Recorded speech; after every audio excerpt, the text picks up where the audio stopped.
রাত হলে কি বাড়িতে ইঁদুরের দৌড়ঝাঁপ শুরু হয়ে যাচ্ছে, তার সাথে সাথে জামা কাপড় কেটে দিচ্ছে, ও বিভিন্ন ধরনের খাবার নষ্ট করছে। চিন্তা করবেন না, আজ আমি এমন একটি ঘরোয়া রেমেডি বানিয়ে দেখাবো ইঁদুরের উৎপাত কমিয়ে দিতে পারে, তার সাথে সাথে উপকরণ খুবই সাধারণ আর বানানো একদমই সহজ। তাই আজ আমি বাড়ি থেকে কিভাবে ইঁদুর তাড়াবেন সেই রেমেডি শেয়ার করব। ভিডিওটি না দেখলে আপনারা বিশ্বাসই করতে পারবেন না। মালবিকা কিচেন উইথ ভিলেজ ফুডে আপনাদের সবাইকে স্বাগত জানাই। দেখুন, আমাদের রান্নাঘরে বলুন বা খাবার জায়গায় বলুন, একটু যদি খাবার থাকে ইঁদুরের অত্যাচারে কিন্তু আমরা সবাই অতিষ্ঠ হয়ে যাচ্ছি। আজ আমি এমন একটি রেমেডি বানিয়ে দেখাবো, আমাদের বাড়ির আশেপাশে একটু বলে ইঁদুর থাকবে না। সাধারণ জিনিস দিয়ে এই রেমেডিটা বানানো, আর বাজার থেকে কোনো কেমিক্যাল বা টাকা খরচা করে কিছু কিনে আনার প্রয়োজন নেই। চলুন এবার, আশা রাখছি আপনাদের এই ভিডিওটি খুব ভালো লাগবে। উপকরণ নিয়েছি সেটা হলো, এখানে আমি 2 পিস সিগারেট নিয়েছি। আমাদের এই সিগারেটের ভিতরের যে মশলাটা থাকে সেটাই কিন্তু প্রয়োজন। তো আপনাদের বাড়িতে তামাক যদি থাকে তো সেক্ষেত্রে কিন্তু আপনারা তামাকও ব্যবহার করতে পারেন। এই যে সিগারেটের মশলার মধ্যে কিন্তু একটা তীব্র ঝাঁঝালো থাকে, তো ইঁদুর কিন্তু একদমই পছন্দ করে না। প্রথমত এইভাবে মশলাগুলো রেডি করে নেব। সিগারেট মশলাটা কত গন্ধ বার হচ্ছে দেখো। হ্যাঁ, আমি এই যে ছাড়াচ্ছি, সত্যি একটা যেন তীব্র গন্ধ, তাই না দিদি? হ্যাঁ, ছাড়িয়ে নিয়েছি, আরও একটা ছাড়িয়ে নেব।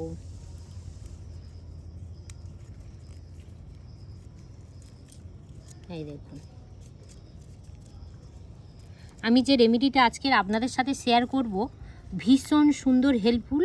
আপনারা যদি একবার এই রেমেডিটা বানিয়ে ট্রাই করেন তাহলে কিন্তু ভীষণ সুন্দরভাবে আপনারা রেজাল্ট পাবেন। তো এখান থেকে এই কাগজের টুকরোগুলো এবার বেছে নেব। মাত্র সামান্য কিছু উপকরণ, আর সব সময় আমাদের রান্নাঘরেতেই থাকে সেগুলো। উপকরণটা নেব সেটা হলো ইঁদুরের খুবই পছন্দের খাবার, অথচ আমাদের রান্নাঘরে সবসময় থাকে। তো সেটা হচ্ছে কি বলো দিদি? আঠা। ঠিক বলেছে। এখানে আমি নিয়েছি আটা। আপনারা আটার পরিবর্তে ময়দাও ব্যবহার করতে পারেন। আপনারা সবাই জানেন ইঁদুর কিন্তু আটা খেতে ভীষণ ভালোবাসে। আমাদের রান্নাঘরে যদি আর কি আটা আমরা একটু কোথাও আলগা করে রেখে দিই, সবার আগেই কিন্তু ইঁদুর খবর পেয়েই চলে আসবে।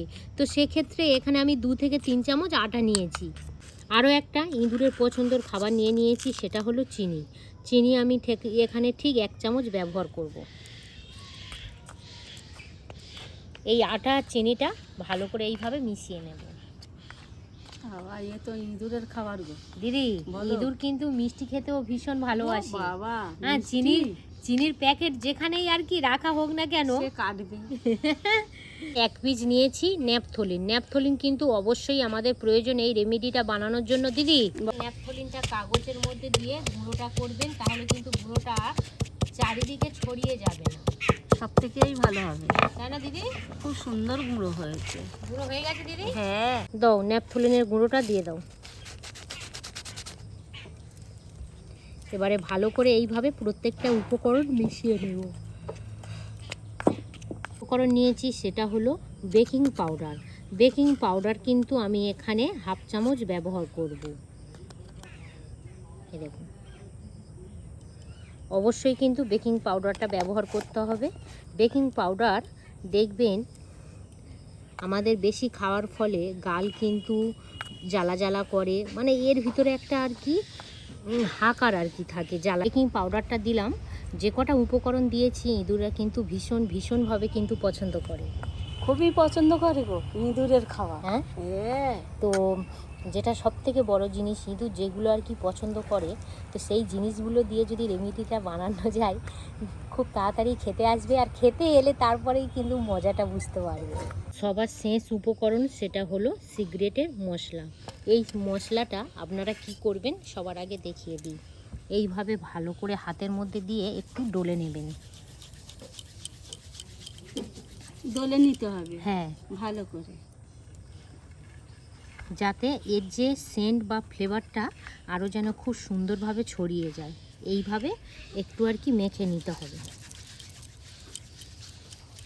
তো করে খুব সুন্দর করে মলে নিয়েছি, তো ফ্লেভারটা চারিদিকেই ছড়িয়ে যাবে বলে। তো এবারে এর মধ্যে দিয়ে দেব। দিদি বলো। ইঁদুরদের খাবার তৈরি হচ্ছে দেখো।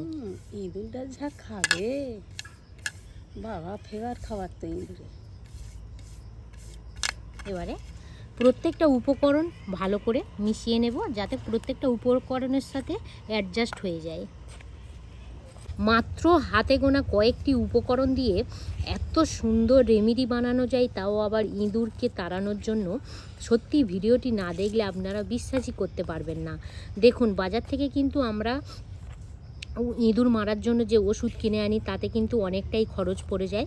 তো সেক্ষেত্রে যদি বাড়িতে থাকা সামান্য কিছু উপকরণ দিয়ে যদি এই রেমেডিটা বানিয়ে আপনারা ট্রাই করেন, খুব সুন্দরভাবে রেজাল্ট পাবেন। এখানেই দেখুন, খুব কম সময়ের মধ্যে হয়ে যাবে এবং খরচের দিকটাও কিন্তু একদম কম হবে। এবারে এই যে এখানে একটা পাত্র নিয়েছি, এটাকে দুটো ভাগে ভাগ করে নেব। ইঁদুরের খাবার, এই দেখুন, দুটো ভাগে আমি ভাগ করে নিলাম। এবারে বলে রাখি, দেখুন এগুলো আপনারা কোথায় দেবেন? আপনাদের রান্নাঘরে যেসব জায়গা থেকে ইঁদুর হাঁটা চলাচল করে, অর্থাৎ দেখবেন চালের ড্যাম যদি থাকে, চালের ড্যামের কাছে কিন্তু আসে। যদি ডালের কোনো মানে বক্স থাকে, ডালের বক্সের কাছে আসে। মোটামুটি আমাদের রান্নাঘরে যত রকমের খাবার দাবার থাকে সেখানে ইঁদুর আসে। এবং বাড়ির মধ্যে, ঘরের মধ্যে যেসব খাবার দাবার থাকে, বিস্কুট বা চানাচুর অন্য কিছু, সেগুলোও খেতে আসে। আর আমাদের রান্নাঘরে বা ঘরের মধ্যে দেখবেন অনেকের বাড়িতে এত পরিমাণে ডিস্টার্ব করে, আপনারা অবাকই হয়ে যান যে কি করলে ইঁদুর আর থাকবে না। চিন্তা করবেন না, এই কম খরচে এবং কম সময়ের মধ্যে বাড়িতে আপনারা যদি এই রেমেডিটা বানিয়ে একটা জায়গাতে রেখে দেন, পরের দিন উঠে দেখবেন আর আপনাদের বাড়ির এরিয়ায় কোনো ইঁদুর থাকবে না। সত্য কথাই বলছি, আপনারা বাড়িতে একবার হলেও ট্রাই করবেন। চলুন এবার আমাদের বাড়িতে কোথায় ইঁদুর চলাচল করে সেখানে চলে যাই। ইঁদুর মাটি এই গর্ত করেছে, এই মাটি তুলেছে, এখানে একটা দিয়ে দেবো। এই দেখুন, এটা হচ্ছে আমাদের রান্নাঘরের চালের ড্যাম। তো এই চালের ড্যামের কাছে প্রচুর পরিমাণে কিন্তু ইঁদুর আসে। তো সেক্ষেত্রে এটাকে এই ড্যামের কাছেই রাখবেন, এরকমভাবে রেখে দেবেন। দেখবেন ইঁদুর খাওয়ার পর কিন্তু আর একটুও বলে আমার রান্নাঘরে প্রবেশ করবে না। এর মধ্যে যে কী যে উপকরণ দিয়ে এত সুন্দর রেমেডিটা বানানো, আপনারা একবার হলেও কিন্তু এই রেমেডিটা ট্রাই করে দেখবেন, খুব সুন্দরভাবে রেজাল্ট পাবেন। হ্যালো, এই যে ইঁদুর তাড়ানোর পদ্ধতিটা কম খরচে এবং কম সময়ের মধ্যে, তোমার এই প্রসেসটা কেমন লাগলো বল? এত ভালো লেগেছে সত্যিকারে, হাতের কাছে তো সব পেয়ে যাবে। আর এই আটা বলো, আর এই যে তুমি এমিটিগুলো দিয়েছো, উপকরণগুলো দিয়েছি, সব রান্নাঘরেই থেকে যায়। কিন্তু টাকা আর লাগবে না, বাজারে যে গিয়ে যে কিনে আনতে হবে তাও কিনতে হবে না। হাতের কাছে এই মানে এমিটিটা তৈরি করে ইঁদুরের খাওয়া ঝটপট বিনে ফেলে। আর ইঁদুররা কিন্তু এই খাবারটা খাওয়ার পরে আপনাদের এরিয়ায় আর আসবে না। তো আপনারা একবার ট্রাই না করলে বিশ্বাসই করতে পারবেন না, একবার ট্রাই করে দেখুন। আর এই ভিডিওটা বেশি বড় করব না, যদি আপনাদের ভালো লেগে থাকে তাহলে অবশ্যই চ্যানেলটি সাবস্ক্রাইব করে পাশে থাকবেন। আর এতক্ষণ আমাদের সঙ্গে থাকার জন্য আপনাদেরকে অসংখ্য অসংখ্য ধন্যবাদ।